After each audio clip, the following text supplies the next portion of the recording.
Hello and welcome to Prince Civil Services, a unique and visionary initiative of Prince EduHub Seeker Rajasthan. When I said unique and visionary, it is because the 12th pass out students, listen to me very carefully, 12th pass out students and in the very first year of their graduation, they can prepare for civil services at Prince Civil Services. So that is why this program is unique and a visionary program. So please follow this channel, that is the Prince Civil Services. You can also follow us on Instagram, Telegram, and other social media platforms. So my name is Sanchit, and this session is regarding the discussion of science and technology questions which were asked in the prelims exam 2021 conducted by UPSC. So there were in total 18 questions. We are going to discuss one by one each and every question in a depth analysis. One thing I want to say here, that these 18 questions, I have tried to include some questions which are under the preview of ecology environment, because ecology is a part of biology, and if you have read the NCERT biology NCERTs, then only you will be able to solve such questions. So that is how we have got 18 questions. We are going to discuss one by one. Let's start with the question number 1. So the first question, and a very simple question, but if you have a common sense, then only you can solve this. So the question is, which one of the following is used in preparing a natural mosquito repellent? Natural mosquito repellent. And your options are Congress grass, elephant grass, lemongrass, and nut grass. So we all know that mosquitoes are responsible for various deadly diseases like malaria, dengue, Zika virus, and so on. So it is very important to prevent that mosquito doesn't bite you. So for that, there are some chemicals, and now the question is asking about the natural which is available in the nature itself. So right answer for this question is lemongrass. Now let's have a look what is lemongrass. So on your screens, you can look that lemongrass is a herb. So there are different type of plants. You have herbs, shrubs, and trees, but this lemongrass is a herb. What is the speciality of lemongrass? So lemongrass and its extract, that is the oil, contains citronella oil. This is important. This can be asked in another questions or another prelims. So what does lemongrass contain which led mosquitoes to go away? So there is a citronella oil in lemongrass that makes it a natural mosquito repellent. So that was the question number 1. Time for question number 2. So this is the question, and this question is kind of very simple, very basic biology question. And if you have read the 11th, 12th class NCERT, and I would like to say here one thing, that at Prince Civil Services, we start with the basics, that is the foundation. We make the foundation so strong that if some basic question comes, then the student is able to solve that. We move from basic to the tougher questions. So please read the NCERTs. So let's solve this question. Consider the following kind of organisms: copypods, cyanobacteria, diatoms, and foraminifera. And the question is, which of the above are primary producers in the food chain of oceans? So I hope you know the meaning of food chain. It is the transfer of matter and energy at the different trophic levels. So that is a food chain. And now the question is asking, among the above options, which organism is a primary producer? That is, they produce the food of their own, and others are dependent on them. So copypods, what are copypods? They are crustaceans, small crustaceans, so they are consumers. What is cyanobacteria? You must have heard about blue-green algae. So The name suggests they must be producing their own food. They are primary producers. So cyanobacteria is right. It should be in the answer. Third option is diatoms. Yes, they are also producers. But the last option, foraminifera, they are amoeboid, they are amoeba form. So you can just look in the question and the options. So 1 and 4 should not be included in your answer option. So the right answer to this question is B, that is second and third. The cyanobacteria and diatoms are the primary producers of the food chain of the ocean. So let's have a look in the image so that it becomes clear. So this is a food chain in an ocean, and at the bottom you have the primary producers. At the bottom you have the primary producers. Okay, so all the small organisms which are responsible food production, they are located at the bottom of the food chain, and the question was asking that who are the food producers in the ocean. So we have seen the answer, but let's have some more knowledge. So on your screens there are 4 images. So these are diatoms, and this is your blue-green alga, that is your cyanobacteria. And you can see these are diatoms and the other option. So the right answer is 2 and 3. So that was the question number 2. Let's move on to the question number 3. Question number 3 is the consider the following statements. Question number 3. Consider the following animals: hedgehog, marmot, pangolin. So these are the names of the 3 species of animals. To reduce the chance of being captured by predators, which of the above organisms rolls up and protect their vulnerable parts? So the question is simple. Among the following the given organisms, who rolls its body so that the predator who is going to hunt them, who is going to eat them, is not able to do so? So the right answer is, the option is 1 is right, the hedgehog, and the option 3, pangolin. This is a kind of a ecology environment question, but why I have added in the science and technology? Because due to COVID pandemic, the pangolin, which is kind of illegally traded in the China, so this species pangolin, which is a critically endangered species, was in news.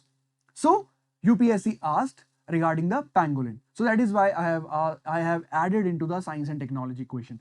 So the right answer to this question is 1 and 3, and your option number D is the right answer. So that was question number 3. Now the question number 4. But before moving to question number 3, let's have a look at these organisms. So this is hedgehog. You can see that it has rolled himself, and this is pangolin. Now it has rolled himself, but this marmot hasn't rolled. So it is a kind of a burrowing animal, so no need to rolling up when there is a predator. So that was question number 3. Now the question number 4. Which one of the following is a filter feeder? So to solve this question, first of all, you should know what is a filter feeder. So filter feeder are aquatic animals which filter the water, and whatever are the contents of the water, that is the water, like you have some organic matter, so you have got some inorganic matter, plus you have got some small organisms. So they filter the water, and whatever is in the water, they just take it as their feed. So you must have seen, I will just show you the image. So in this image, you can just see that there is a whale, and it takes in the water, and whatever is in the water, it will remain in the body and water will flush out. So these are the filter feeders, and this is your flamingo. This is also a filter feeder. But let's look at the options. So there are options: catfish, octopus, oyster, and pelican. This was a kind of a difficult question, you can say. And the right answer to this question is your oyster. So oysters are filter feeders. they consume the liquid, the water, and whatever is in it, and they just that remains in the body, and whatever the remaining is left out of the body. So that is the question number 4, and the answer is oyster. Question number 5. Which of the following are detritivorous? So first of all, you should know what are detritivorous.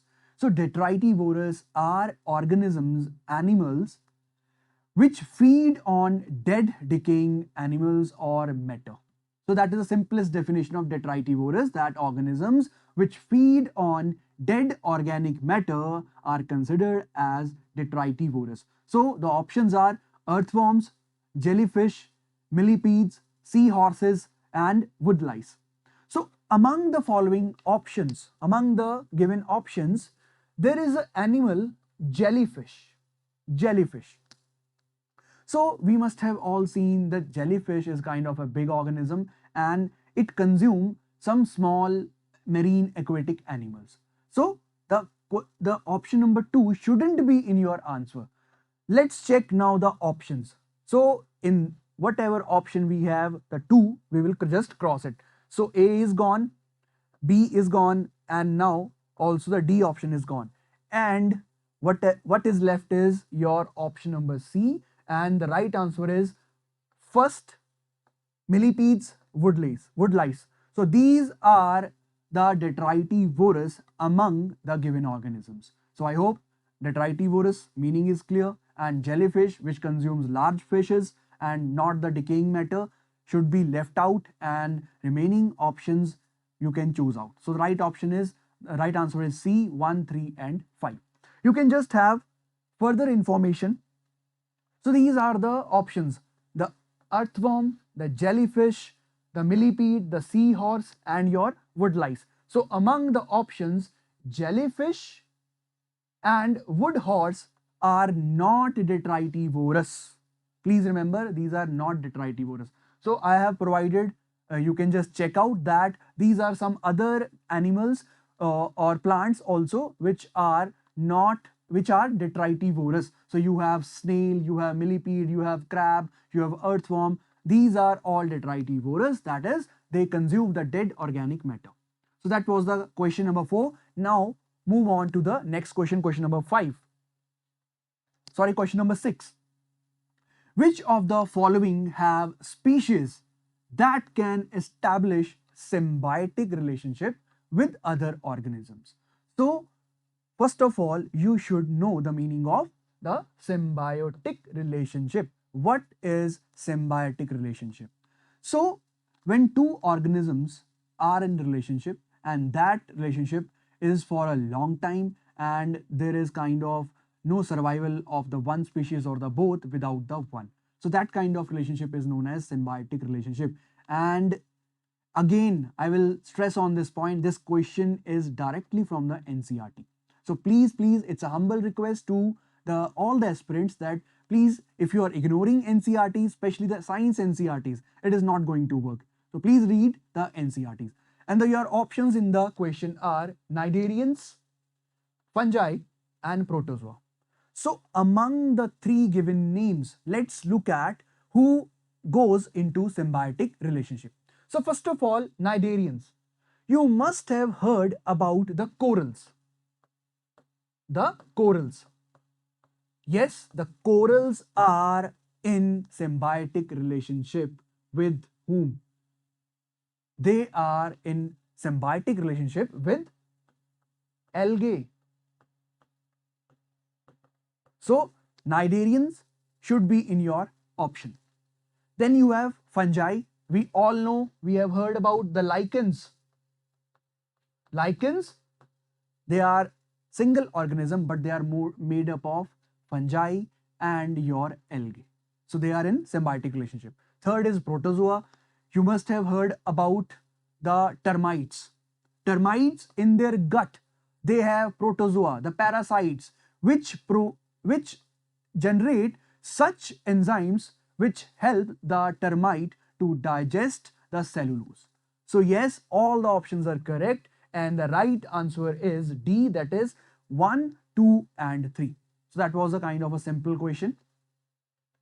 So you can see in your images, this is algae, this is protozoa, and this is the example of your lichens. Now move on to the next question. Question number 7. In the context of hereditary diseases, consider the following statements. Statement number 1. Passing on mitochondrial diseases from parent to child can be prevented by mitochondrial replacement therapy either before or after in vitro fertilization of egg. So this is the statement number 1. A second statement, a child inherits mitochondrial diseases entirely from mother and not from father. So let's have some background. We all know that mitochondria is very important cell organelle responsible for power generation. They are known as the powerhouse of the cell. So if in a cell power mitochondria are not working properly, then there are going to be problem. So these diseases are known as mitochondrial diseases. And to treat them, there is a therapy which is known as mitochondrial replacement therapy. So the question is, can this therapy be performed before or after in vitro fertilization of egg? So let's have look at one image so that it gets more clearer. So there are two types of mitochondrial therapy, replacement therapy. One in which first you have the diseased egg or the cell and there is a sperm. You fertilize the sperm, egg with the sperm, and there is a zygote. So there is going to be the defective mitochondrial DNA. What you do is you take another egg that is from some donor. So it is known as a donor egg. What are you going to do is that this is a normal DNA and you are going to fertilize it. So both we have the fertilized. So the question is before or after. So in this process, pro-nuclear transfer, in this process, after fertilization, we will replace the mitochondria. So after is okay.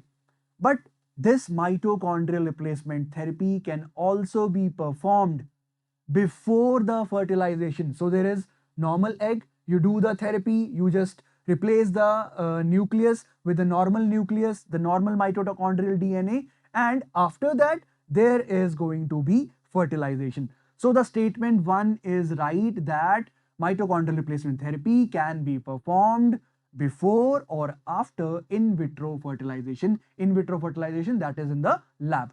So now look at the question, statement number 2.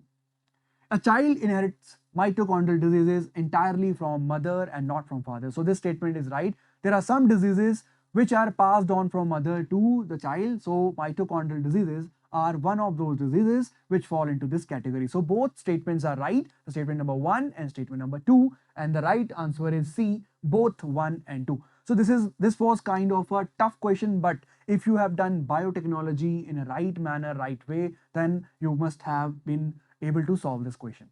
So let's move on to the next question, question number 8. So this was the basic chemistry question. We have heard about this from our 6th, 7th standard classes also. Water can dissolve more substances than any other liquid because we all know that water is known as universal solvent. Water is known as universal solvent. And now the question is asking why water is a universal solvent. So among the options, the right answer is your A. It is dipolar in nature. Because of the dipolar nature of the water, it can dissolve all other substances. So let's have look through so this is a dipolar or a polar substance. First of all, you should know what is a polar compound. Polar compound is a compound which have regions of positive and negative charges. So this is H2O. So you can see you have the negative charge, slight negative charge and slight positive charge. So whenever a polar substance comes nearby or is being dissolved in the water, it will get easily dissolved. So that is why it is known as universal solvent.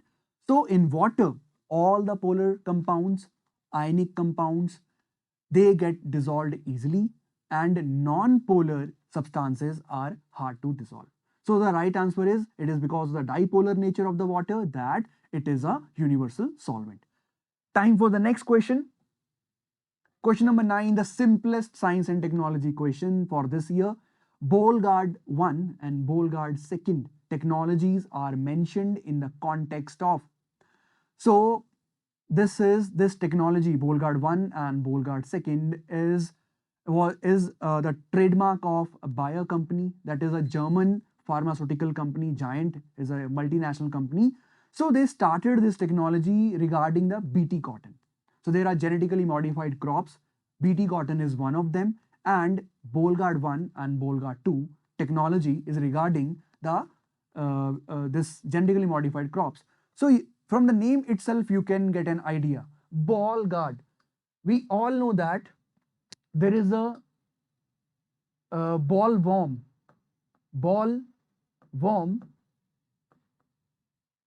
which infects the cotton. So this technology, it provides security to cotton or guards from the bollworm. That is why the name is Bolgard. Okay, so the right answer here is developing genetically modified crop plants. So that is the right answer for this question. That is option number B. Next question, question number 10. So this was kind of a difficult question, I would say, but that was in news. There is all COVID-19 news and vaccine news. So it is regarding that. Please give special attention to the chapter or the topic of immunity. That is how we acquire that and how vaccine provide immunity. There are different type of vaccines, and one such type is recombinant vector vaccine. So let's read the question. With reference to recent developments regarding recombinant vector vaccines, consider the following statements. Number 1, genetic engineering is applied in the development of these vaccines. Second statement, bacteria and viruses are used as vectors. So these are your statements. Which of the following statements are correct? So first of all, from the name itself, you can have some guess. Recombinant. It comes from recombine. So when you are, it's all the preview of genetic engineering. So from the DNA of one organism, you get into the DNA of second organism, and you recombine, and you get some plants, you get some crops, you get some animals. So the statement number 1 is right, because genetic engineering is applied in developing such vaccines. So you have to combine the DNA, RNA, and so on. So to do such thing, you need the help of genetic engineering. Now, the second option is kind of tricky. And in the second statement itself, viruses. So viruses, everyone guessed it, that yes, viruses are used as vectors. Now what are vectors? To transport vaccines, to transport the material, to transport the vaccine. Either virus or bacteria are used or not. So these vaccines are sometimes known as virus vector vaccines. Okay, but yes, doubt was on the bacteria. Students were in 50-50 whether bacteria is used as vectors or viruses or both. So I'm going to tell you that bacteria are also used as vectors and viruses are also used as vectors. So both the statements are right, and the right answer is both 1 and 2.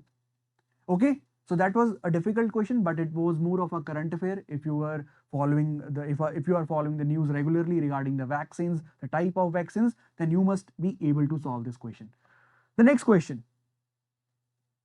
So this was also a kind of a not sure question. So no, students were not sure that whether what to choose and what not to choose.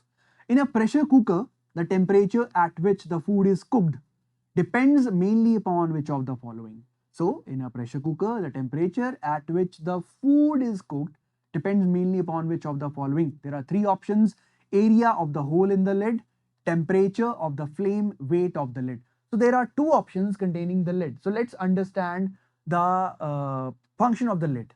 So we all know that there is a pressure cooker and there is a lid and there is a hole in the lid so that extra pressure is goes out when there is a need. But first of all, I hope you all know how does a pressure cooker work. So pressure cooker simply works that when pressure is increased, the boiling point of the water increase and you have to provide more heat, and when you provide more heat, the food is easily cooked. So this is a simple one line explanation that how does a pressure cooker works. But now the temperature at which the food is cooked depends. So simple, the area of the hole of the lid. So there is small hole, there is large hole. From the small hole, pressure will release slowly, and from the large hole, pressure will release at a larger speed. So obviously, area of the hole in the lid is going to determine the temperature at which the food is cooked. So this is right. Now the statement number 2, temperature of the flame. So temperature of the flame can be taken into high flame and the low flame. So when you are providing high flame, you are providing more heat, and the time, please remember this, the time taken to cook is kind of gonna be less as compared to the larger time when the flame is at the slow. So this is not going to be your answer because the question is asking temperature at the which the food is cooked depends on. So temperature of the flame is not going to determine whether the temperature of the food which it is cooked is okay or not.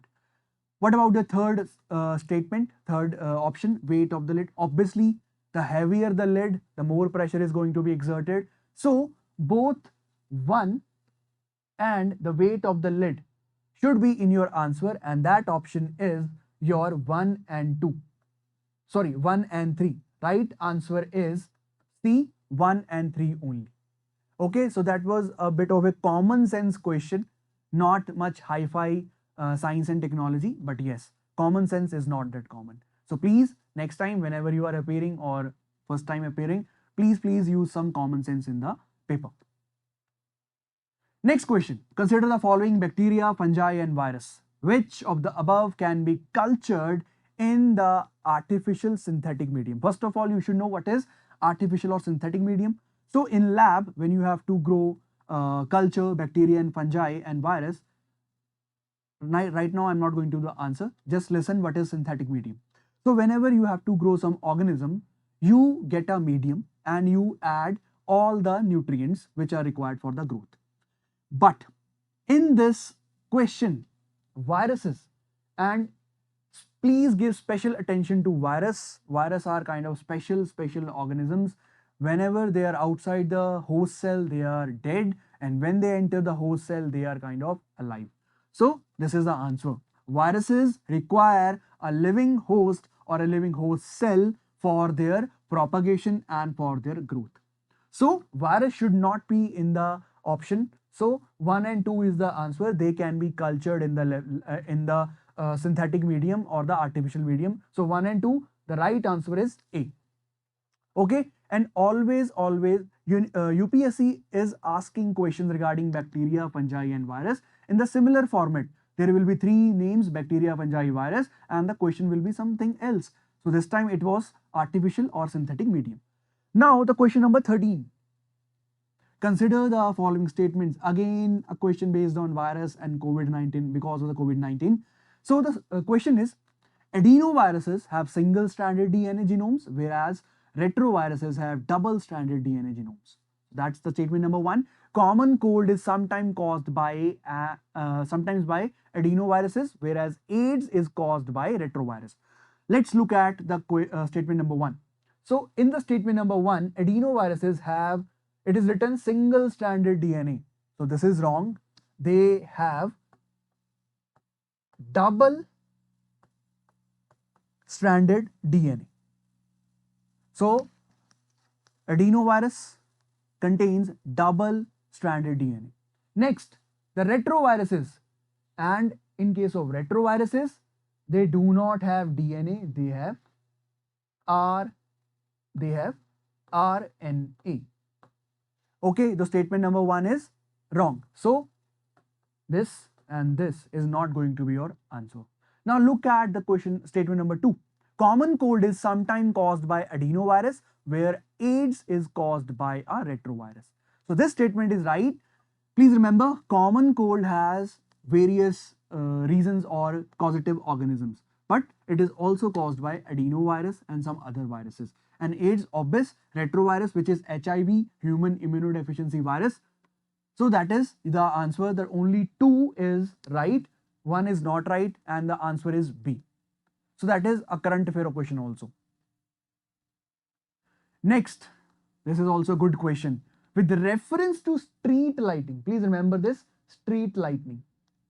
How do sodium lamps differ from LED lamps? A one tip for all the aspirants.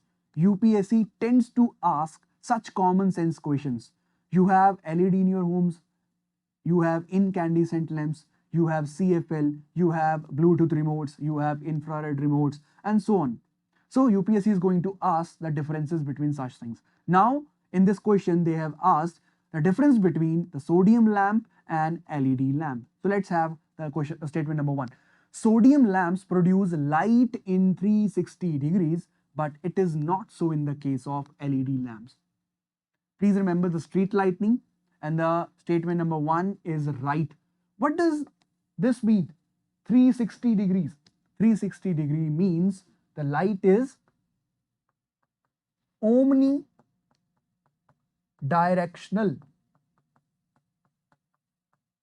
Omnidirectional. What does that mean? Omnidirectional. Omnidirectional means the light goes in every direction, that is 360 degrees. And this is not the case of LEDs. In LED lamps for street lighting, you have just the 180 degree angle. So you can see in the images, so this is sodium lamp. You have a reflector. Why you have a reflector? Because if you don't have a reflector, then light will go in every direction. So there is reflector so that light just comes down to this, and that is also the reason that the light goes in every direction. The efficiency of the sodium lamp is not that high. And if you see the LEDs, here you can see there is no reflector, they have got 180 degree direction and efficiency is more. So statement number 1 is your right. Now look at this statement number 2. As street lights, sodium lamps have longer lifespan than LEDs. Obviously, is this right or wrong? As street lights, sodium lamps have longer lifespan. This is wrong. LEDs have the longest lifespan right now. Okay, so that is why LEDs are expensive, plus they are used frequently because they have longer lifespan. So the statement number 2 is wrong. So now look at the options. 1 is right and 2 is wrong. So wherever there is 2, please just cross it. And 1 should be in your answer. So the option left is only C, that is 1 and 3. So even if you don't know the statement number 3, you can mark it correctly. Just have a look at the statement number 3. The spectrum of visible light from sodium lamp is almost monochromatic, while LED lamps offer significant color advantages in street lighting. Obvious, you have all seen that LEDs come in various colors. You have red, blue, green, and so on. So, but the sodium lamps, they also come in monochromatic. So the right statement is 3. So 1 and 3 are right, and the right option is C, 1 and 3 only. So that was the question. So you can see in the image also. Now the question, very simple question and a current affair, and again a question based on related to COVID-19. The term ACE2 is talked about is in the context of. So ACE2 stands for angiotensin converting enzyme, which is a receptor. So this is a receptor which receives something about some bodies, some cells, whatever that is. So it is located in your heart, the cells of the heart, the wall of the cell of the heart, and also the cells of the lungs. So during COVID, what was seen that, so let's show me with the diagram. So you can see here, this is a coronavirus and this is ACE2. This is a receptor. It will receive it. So it was seen that the coronavirus was easily attaching to this receptor. So to treat COVID-19, it was researched that can ACE2 or manipulating ACE2 or developing some vaccine which can manipulate ACE2 can work or not. So that is why it was in news. So your right option is spread of viral diseases. So coronavirus to stop its spread, you you were studying ACE2's functioning, so that was in the news. The right option is D, spread of viral diseases. Let's move on to the next question.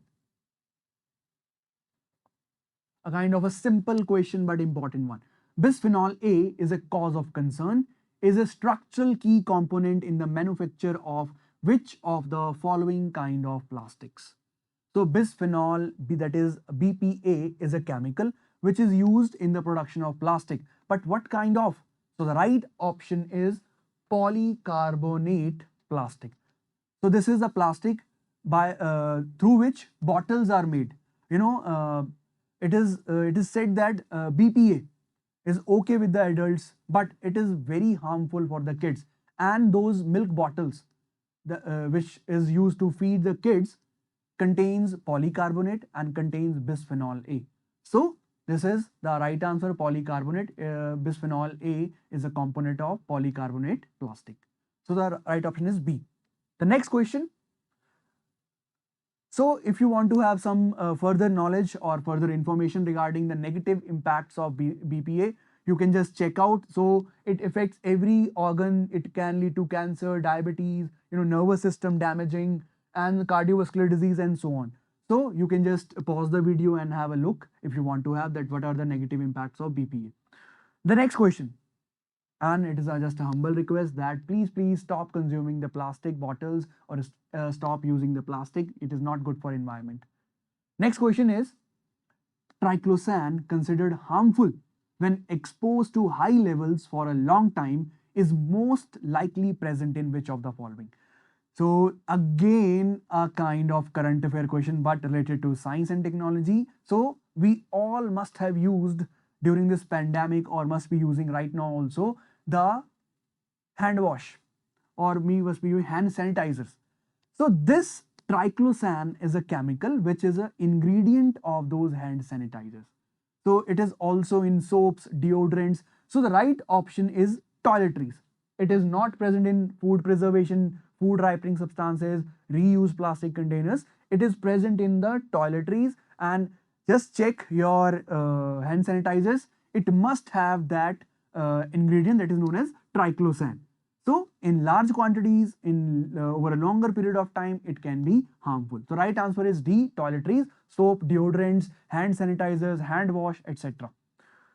Now the next and the last question for this year's prelim question paper.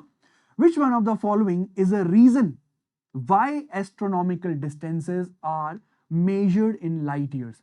First of all, you should know what is a light year. Light year, don't go by the name. Light year is not a unit of time, it is a unit of distance.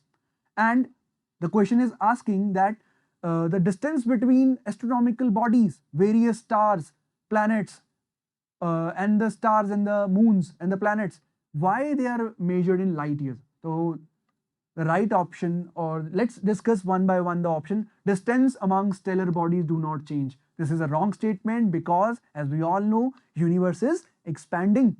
So how can this be the answer? So no. Question, statement number 2, gravity of stellar bodies does not change. This is also wrong. Gravity does change.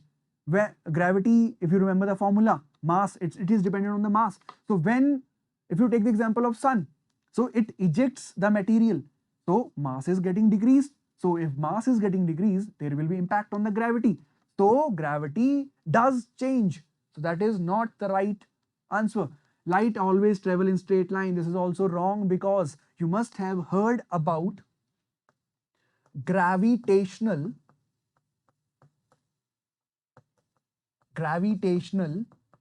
lensing.